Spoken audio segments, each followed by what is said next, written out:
Hey gang, here's an underside view of the flap operation. You can see the inboard flap and the outboard flap. As you can see, most of the hinge sections, which are the Dubro micro razor hinges, which are contained in here, are hidden within the canoes. The only different hinge I'm using here is just a park zone hinge. It's a very simple one.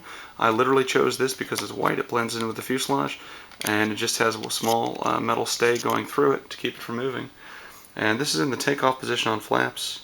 You can see as they come down, because they're offset, this is where these hinge points are. A little bit of servo buzz here.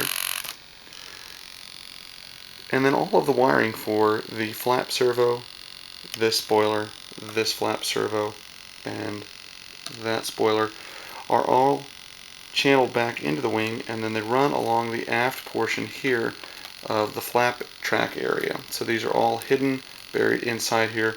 I basically drilled out about half an inch, quarter of an inch right along here, where all of the wiring bundles are held together and then covered over and basically glued in place. And then you can see this return spring hinge right here on the spoiler actuation. If we look underneath in particular, that probably gives a better view of it. And that hinge is held in place just with CA. Spoilers are made of wood, and then the actual spring itself has a pin that goes through the wing right about here that holds that spring in place. There's a spring on the most outboard spoiler right here. So this has a separate spring.